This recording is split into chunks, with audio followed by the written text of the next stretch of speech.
Baik, kali ini mau sharing ya, sharing cara mengecek drone DJI Spark ketika membeli. Bisa COD, bisa beli online. Nah, cara ngeceknya itu mudah sekali. Mari ikuti videonya.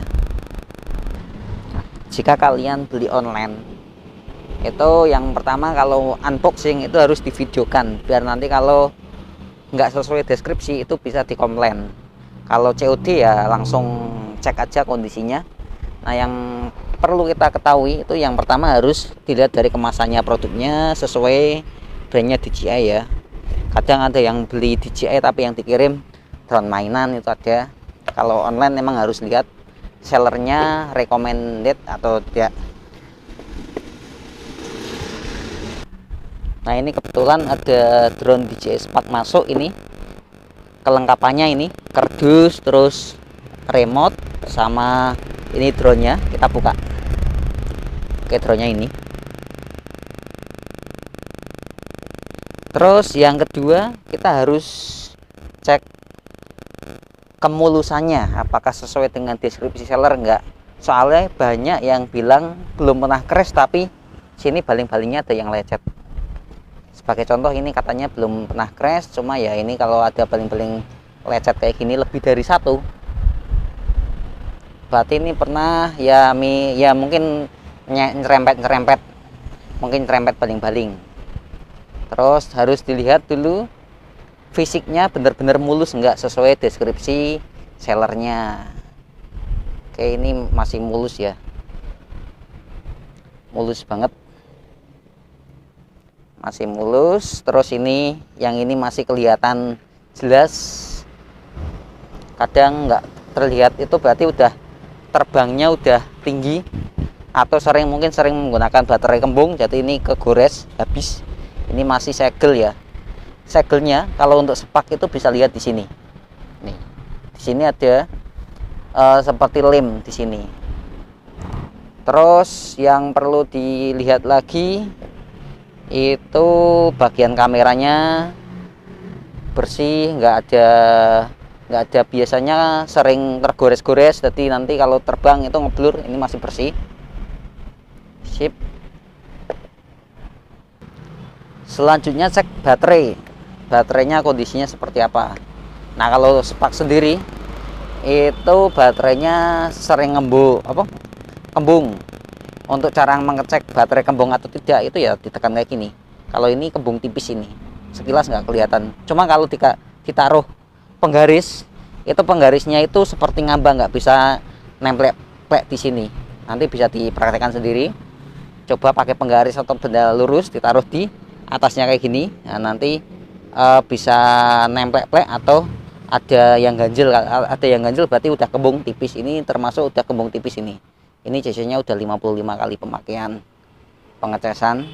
Terus remote-nya masih oke, ini belum ada congkel-congkelan, berarti belum pernah dibongkar.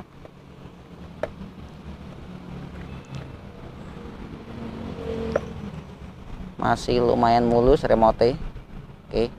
Nah, pastikan soket ini itu sering bermasalah. Kadang soketnya yang udah jelek, itu nanti kalau pakai OTG kadang nggak bisa nyambung, cuma kalau ngecas bisa. Nah, ini pastikan soketnya itu benar-benar bagus ya, soalnya ini kan bentuknya kotak. Kadang kalau ngecasnya sembarang kebalik, nah nanti bisa rusak ini. Terus cek semuanya, drone-nya mulus, kelengkapannya sesuai dengan deskripsi seller. Kalau ada yang kurang ya harus komplain. Kalau telat komplain, kalau online biasanya ya udah nggak bisa. Biasanya kan dibatasi waktu 1 hari 24 jam ya, 24 jam ya, 1 kali 24 jam. Selanjutnya langsung tes saja. Pasang baterainya bener-bener ngelok kayak gini. Kalau kembung banget ngeloknya agak sulit. Terus ini kalau mau melihat crash, biasanya kan kalau drone Spark crashnya bisa kayak gini. Kalau kayak gini nggak kelihatan, cuma biasanya kelihatan di bagian sininya, harus tahu. Biasanya kalau ada di sini itu ada yang ini asnya itu blingsep, ada yang melingsep itu berarti pernah crash, tapi posisinya kayak gini, jadi nggak kelihatan ada lecetnya, cuma pernah kebentur, jadi sininya ada yang melingsep. Atau bisa juga ini baling-balingnya dilepas terus ditaruh di meja atau tempat yang datar. Nah, kalau semua asnya ini nggak mengenai benda datarnya, itu berarti udah pernah crash. Itu cara mengeceknya. Walaupun bodinya mulus, tapi kalau ini ada yang melingsep berarti pernah crash. Dan juga cek ini motornya. Cara ngeceknya diputer aja, puter. Nah, ini pastikan ini nggak ngobeng, kadang ada yang ngobeng juga. Kalau ini masih bagus ya, masih lurus. Terus ini motornya juga belum karatan, belum kena air, soalnya kalau karatan itu mesti sering kena air atau penyimpanannya itu kurang bagus. Di spak seperti ini, baling-baling ya ini ya wajar, harga sekitar 3,1 juta dapat drone spak plus remote loh. Ini nggak basic tapi spak plus remote.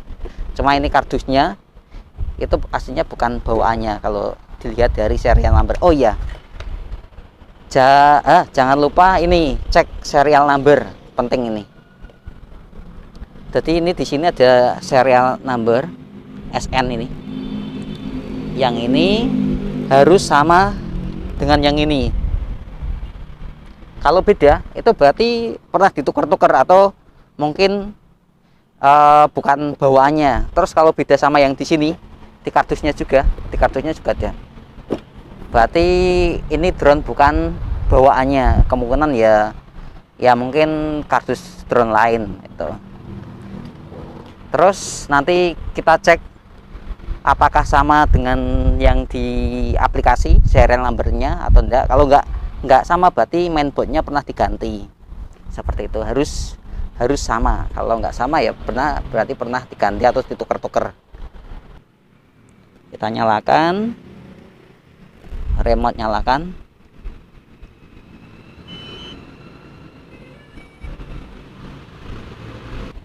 Nah, ini harus dicek gimbalnya benar-benar bekerja enggak. Kalau ini normal ya, ini bekerja.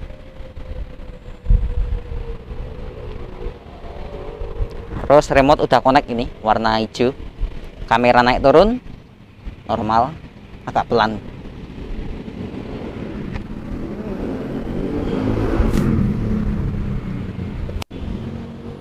Oke, ini udah connect ya. Udah, aplikasinya udah kebuka, batal aja, ignore. Udah oke, normal, gambarnya nampil, foto video.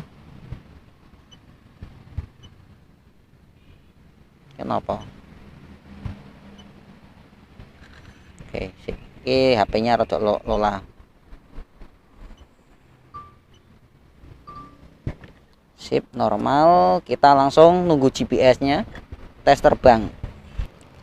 Oh iya, jangan lupa dicek dulu. Ini di sini ada yang error enggak? Di sebelah sini.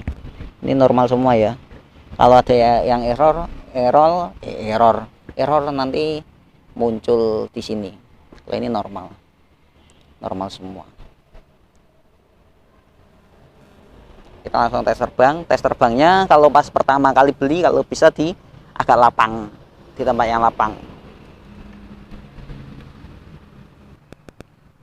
Jangan lupa ini baling-baling dibuka biar nggak ada hentakan, sama mengurangi loncat-loncat pas pertama. Sama yang penting jangan take off di tempat yang berpasir atau yang kotor, harus di datar yang bersih biar gimbalnya itu aman. Soalnya kalau gimbalnya kemasukan pasir, overload, komplain ke penjual tetap nggak bisa. Itu gara-gara human error.